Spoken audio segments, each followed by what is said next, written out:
Friends नमस्कार आपण मानकु मोर channel Indian flavour को बहुत बहुत स्वागत जनाऊँगी। फ्रेंड्स आज मुझे अति कौलिया सुआदिया बिरी चाउल पोड़पिठार रेसिपी देखंतु। एही पोड़पिठा को देखा जमीती खाइबापी बहुत सुआदिया निश्चित ट्राए करेंगे। आशा करुच्ची आपण मानक पसंद आसीबो। जदि भल लगे गोटे लाइक करदेवे। नुआ थिले आगु नुआ नुआ वीडियो देखिबापई चैनल टी को सब्सक्राइब करने को भूलिबे नहीं। तो चलतु रेसिपी टी को स्टार्ट करिबा। फ्रेंड्स पोड़पिठा एठी मु नेछि 2 कप हेबो अरुआ चाउल। सब बेले अरुआ चाउल को ही यूज करिवे। ता सहित गोटे कप हेबो बिरी प्राय 5 रु 6 घंटा पई भल भाबरे बतुरी नेछि। एबे काठुआ करी बाटी नबा। देखंतु काठुआ करी बाटी नेली। एबे गोटे पात्र को काढी नेउछि। एही परी ही रहिबा दरकार। अधिका पानिया नुहे। एही परी ही टिके काठुआ करी बाटी नेबे। फ्रेंड्स एबे कवर करी नै प्राय 1 रु 2 घंटा पई रेस्ट रखी दबा। जहा द्वारा पिठा टिके कौलिया हेबो। फ्रेंड्स एठी देखंतु किछि कंधमूल को सिजाई नेछि जहा द्वारा बहुत सुंदर टेस्ट आसीबो। एठी आपण माने बोईतालु को मध्य नै परिबे। एठी देखंतु किछि नडिया को छोटिया छोटिया खंड रे काटी नेछि। गार्निश पई एही परी स्लाइस करी काटी नेछि। एठी नेछि किछि चेरी किसमिस काजू और अल्प टिके अदा को छेची नेछि जहा द्वारा बहुत सुंदर टेस्ट आसीबो। ता सहित अल्प टिके गोलमरीच और अलैचर गुंड को नेछि। किछि बादाम को भाजी नेछि जहा द्वारा बहुत सुंदर टेस्ट आसीबो। 2 रु 3 चमच हेबो घी को नेछि। फ्रेंड्स एठी देखंतु 3 रु 4 चमच हेबो उषुम क्षीर को नेछि। स्वाद अनुसार एठी मु लूण को नेछि। ता सहित गोटे चमच हेबो धला राशि को नेछि। शेष रे देखंतु स्वाद अनुसार चीनी को नेछि। फ्रेंड्स 2 घंटा पर देखंतु बेटर टी टिके फुली जाइछि। एबे सेथिरे चीनी को दे भल भाबरे सब को मिसाई नेउछि। खरा दिन होई थाए तो अधिका समय बाहर रखिबार किछि दरकार नुहे नहले खट्टा होई जिवो। एबे सेथिरे बाकी सामान को देई दबा।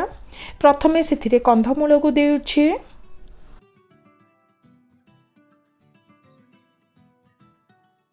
एबे सेथिरे गोलमरीच अलैचर गुंड ता सहित स्वाद अनुसार लूण को देली। काटी रखिथिबा नडिया बादाम अदा और क्षीर को देई दबा।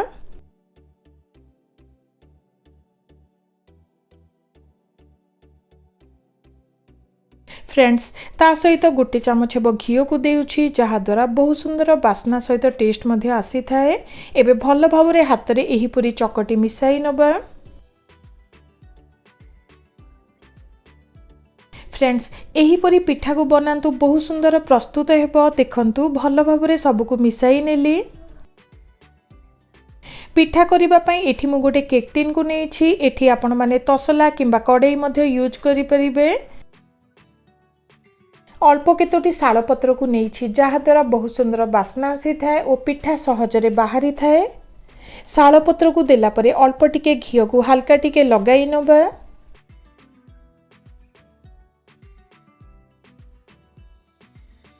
देखंतु एही परी भल भाबरे लगाई नबा।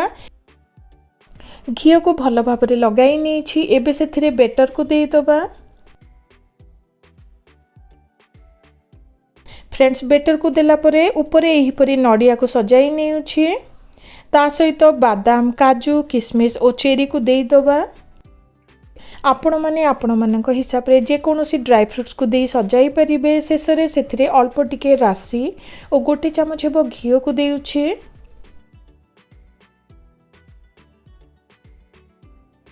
फ्रेंड्स पोड़पिठा को बेक करिबा पई एठी मु गोटे कड़ाई को नेछि। किछि लूण को रखी ऊपरे गोटे स्टैंड टी रखिछि।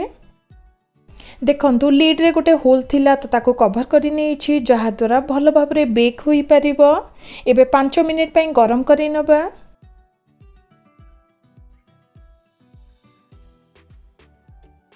प्राय 5 मिनिट पई गरम करि नेछि। एबे सेथिरे केक टिन को रखिबा। भल भाबरे कवर करी प्राय 35 रु 40 मिनिट पई बेक करि नबा।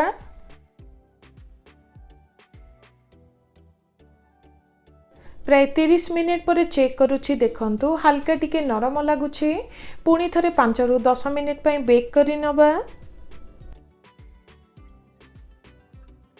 तो फ्रेंड्स देखंतु पोड़ पिठाटी प्रस्तुत हेबा पई 35 मिनिट लागिला।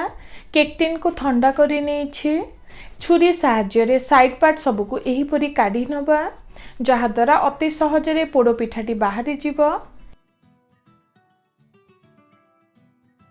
तो फ्रेंड्स देखंतु पोड़ पिठाटी आमर रेडी हो गला। देखंतु केते कौलिया प्रस्तुत होईछि। एबे छुरी साहाय्य काटी नबा। देखंतु देखिबाकू जेमिति खाइबा पई मध्य बहुत सुआदिया। निश्चित ट्राई करिवे। आशा करुछि आज रही रेसिपीटी आपण मानकू पसंद आसीथिबो। जदि भल लगे गोटे लाइक करि देबे। नुआ थिले आगु नुआ नुआ वीडियो देखिबा पई चैनल टी को सब्सक्राइब करने को भूलिबे नहीं। रहुछि नमस्कार।